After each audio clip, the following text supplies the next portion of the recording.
మరి మీ ఊరిలోకి మరి విజయనగరం తర్వాత నెల్లిమార్లు తర్వాత మీ గ్రామంలోకి మేము రావడం చాలా సంతోషంగా ఉంది.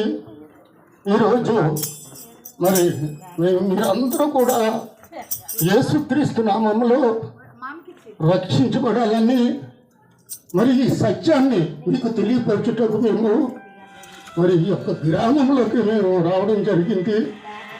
సహోదరులారా, ఈ సత్యాన్ని మేము ప్రకటించాలని మరి ప్రార్థనలు చేసి మరి ఈ ఊరు పేరెప్పని జరిగినప్పుడు మేము అంతా రాగలిగాము.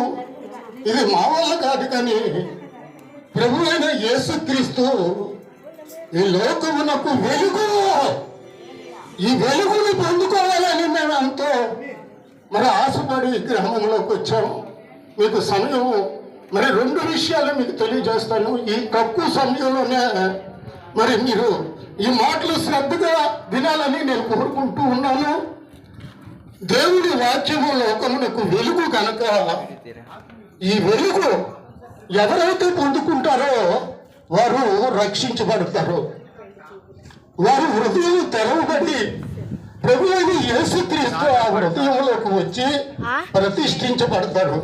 ప్రభునందు సహోదరులారా, దేవుడు ఒక్కడే.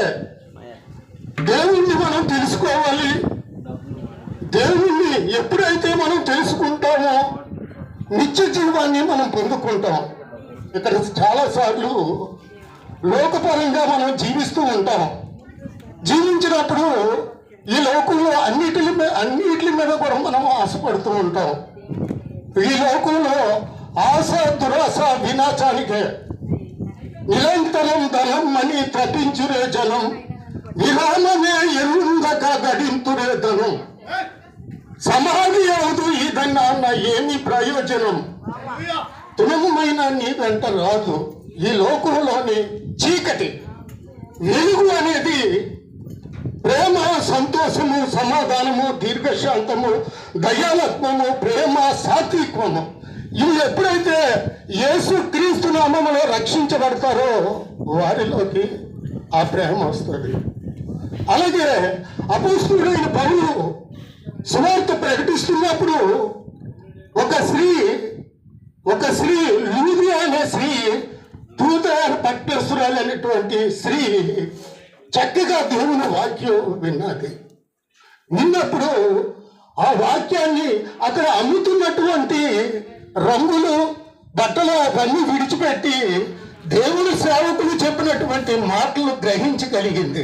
దేవునికి మహిమ కలుగును గాక. హల్లెలూయా. ఎప్పుడైతే దేవుని వెలుగు మరి పొందుకుందో వెంటనే హృదయం తెరవబడ్డది. ఈరోజు మరి ఈ సేవకులు వచ్చినటువంటి బిడ్డలు అందరూ కూడా దేవుడు ఒకప్పుడు మరి నేను కొన్ని మాటలు చెప్తున్నాను. మా మధ్యన ఉన్నటువంటి అరుణ కూడా మరి రాజకీయ నాయకురాలుగా కూడా తిరిగింది.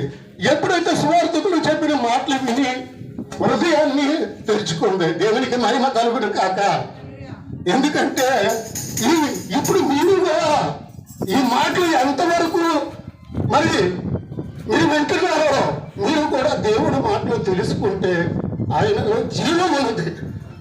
ఆ జీవము మనుషులకు వెలుగై ఉన్నది. దేవునికి మహిమ కలుగును కాక. యోహాను సువార్త 8:12 ఒక మాట ఉంది, ఆయనలో జీవము ఉండును, ఆ జీవము మనుషులకు వెలుగై ఉండును. ఆ వెలుగును గ్రహించుకోలేక మనుషులు చీకట్లోనే గ్రహించగలుగుతున్నారు. కాబట్టి ఈరోజు ఈ మాటలు విన్న మీరందరికీ దేవుడు వెలుగు కలుగును గాక. మీ హృదయములన్నీ కూడా యేసుక్రీస్తు నామములో తెరవబడును గాక. హల్లెలూయా.